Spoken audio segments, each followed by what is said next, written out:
some people may remember, last season we took a look at Deadpool Kills the Marvel Universe, and our opinions were somewhat divided. Yeah. I thought it was flawed, but essentially good fun. And I thought it was an irritating waste of time.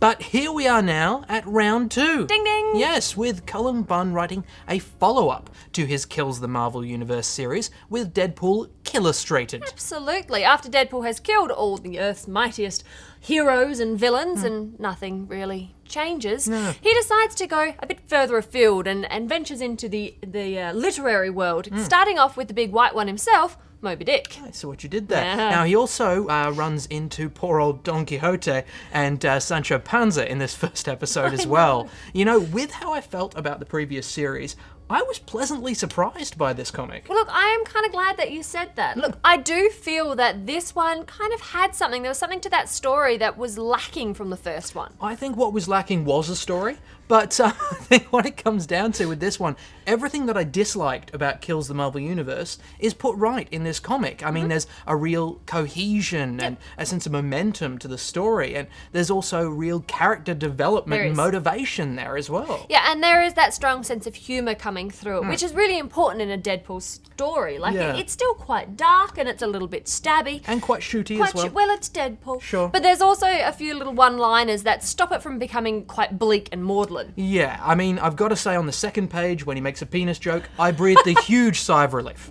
And it's also interesting that there's a new creative team on this with Matteo Lolli on pencils. He creates some really nice frames showing the enormity of Deadpool's task. Yeah. But also I find he's kind of added something where you get a little bit of empathy for Deadpool, which, again, wasn't in that first series. Yeah, and of course we've got Sean Parsons on inks, who also does a great job. And I think with the art, there's been a real positive change here. I mean, there's a real sense of cause and effect in the images, and everything, we get to see what's happening. There's nothing just tons of fights happening off panel like there was in the previous one. It really did. It really did. But there's none of that here. We get to see what's going on. Nice. And as Deadpool kind of heads outside of the comic world and into the Ideaverse, as they name it, in search for new people to decapitate, it's a nice, consistent comic visual style that goes along with him.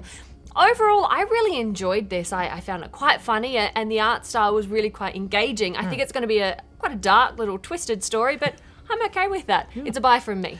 And actually from me as well. Look at that. You know, seriously, everything that Kills the Marvel Universe did wrong, I think this one is doing right. Cool. Whether it stays as strong as the series goes on, only time will tell. we have yet to see, yeah. But this one, as a first issue, it's definitely a buy. It's well worth a look. Cool.